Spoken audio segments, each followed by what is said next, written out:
Welcome to CivilNet. Today we're joined by military doctor Titan Asatryan, who was there during the Second Karabakh War at several focal points, including Talish, Mataghis, and Shushi. So, Titan, thank you very much for your time. Thank you for having me. So, can you first explain what is the role of a military doctor, which was your profession during the war? Yes, of course. So, being a military doctor in armed forces is to manage and organize the military service, provide first medical aid, as well as to organize the evacuation of casualties. But when you were a military doctor in Karabakh, were you mobile? Were you moving between point to point? Yes, of course. I was moving from the frontier back to the hospitals. So I want you first to explain to our watchers the situation in a few places that you were during the war. To start off, the northern front as a whole, the line was held pretty well, but two settlements did fall under Azerbaijani control, Talish and Mataghis. And you were there, so can you tell us about what you saw and how you perceived the situation in Talish and Mataghis? Yes, of course. First of all, as you mentioned, it's right that the southern part of Nagorno-Karabakh, compared to the northern part,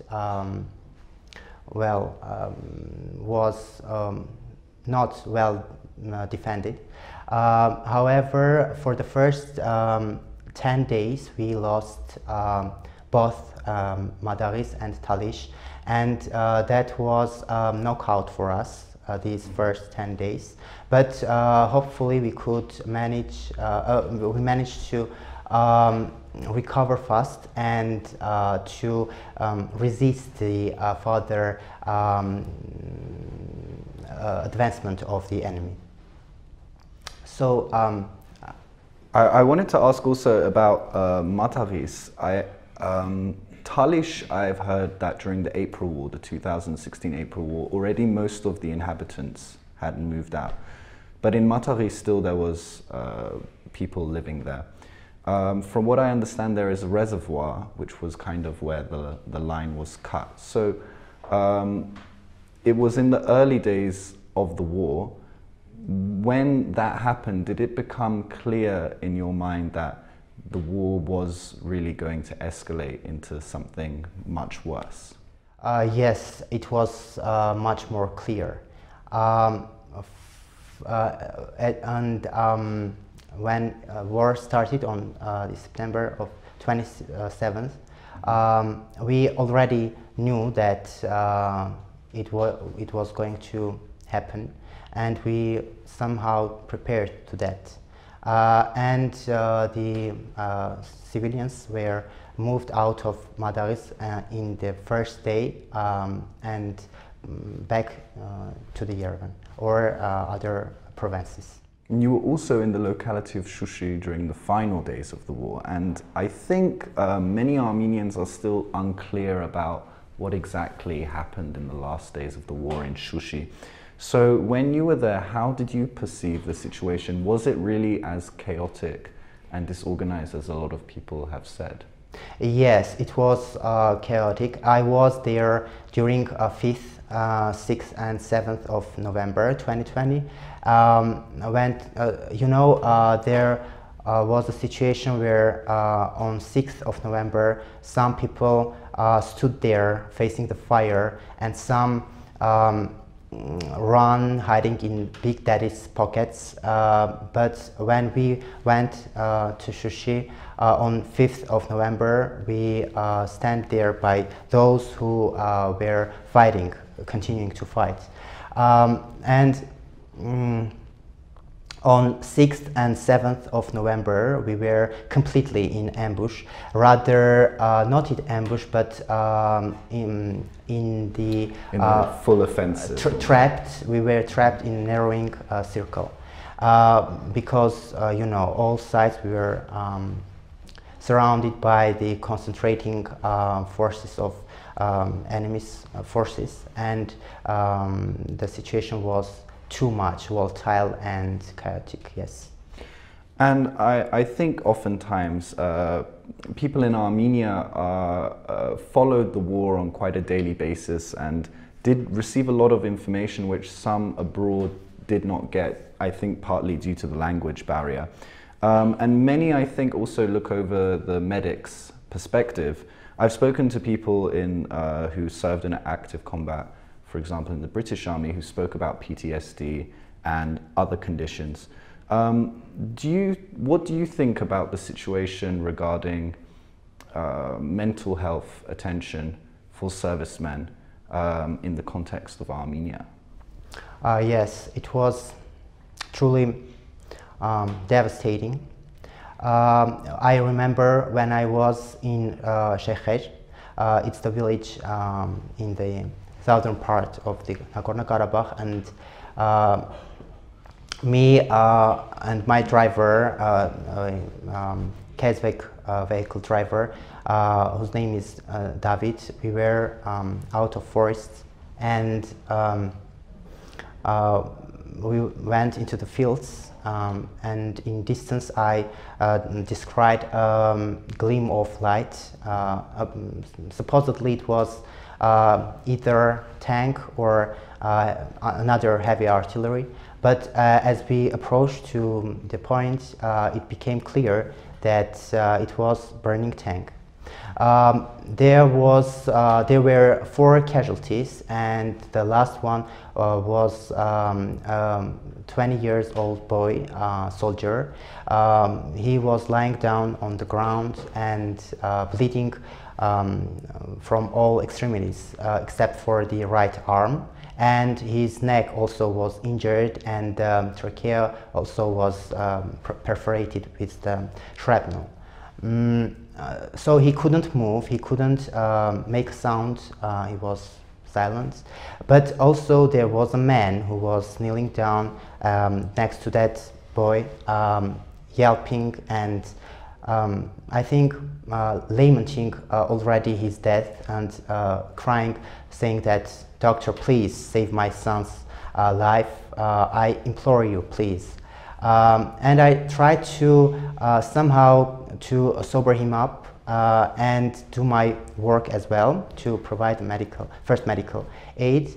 At that time, someone shouted on the top of his lungs and said that the drone is coming, so hurry up. At that time, everybody ran to the different directions, and with the help of that man and my driver, I could replace that soldier in the vehicle. 3 seconds later, the place where we were standing was demolished by the bomb which was carried by that drone, and the second attack followed immediately, but fortunately we could escape somehow. And at that time I was on the way to the hospital. I was providing the medical aid to everybody, and including to that boy. And I noticed that he's not breathing anymore, and his pulse is not palpable. And I thought that this is the last minutes or seconds of that boy, because everybody with that kind of injuries will not survive. So I turned back on his back and started to do CPR. Eventually he came back, and I thought he inhaled, and I thought that he's trying to fight for his life. And that moment was crucial for me, because I lied beside him, grabbed his head in my hands, and started murmuring to his ear that, "You are not alone, I am with you, breathe with me, please." And my eyes welled up with tears, and I started crying. Eventually that boy was survived miraculously, but the scene was typical to the Michelangelo's Fieta, which was there his mother, right? And Maria Jesu, and the mother was replaced with the brother and father, and this time son was resurrected. So these kind of situations, every doctor, every human being is vulnerable. And I think that the most important thing that we have to deal with is, you know, we were shuttled down by war into the pieces, and every piece was settled in every human being who were fighting there, and vice versa. Every piece was, I built up with those pieces of fighting men, and every time when I heard that someone wounded or dead, that part of me went forever. So I think that in this case we have to replace that loss with the care, with the love, with perspectives to the life, which of course brought me out of that situation. And I start to paint, I start to write, and I remember before going into the mission, I wrote a letter, the last letter to myself, and the soldiers were wishing each other the last goodbyes, because they didn't know they will wake up or not. Well, obviously, post-traumatic stress disorder, PTSD, does require treatment. Do you, at the same time though, many believe there is a stigma attached to PTSD and seeking that treatment. Do you think that, especially Armenian servicemen who have a reputation for being tough and all of that, feel that they shouldn't seek that care?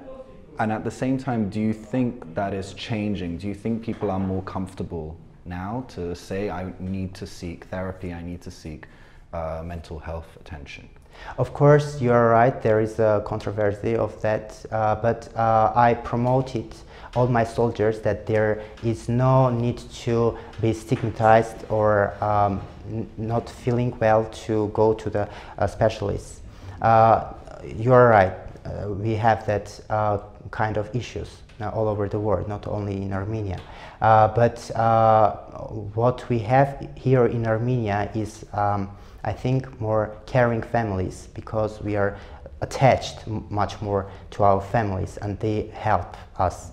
I think that on the other hand, I learned that there are a lot of people, specialists, who are volunteering in this case. So they are not neglected or unappreciated, let's say.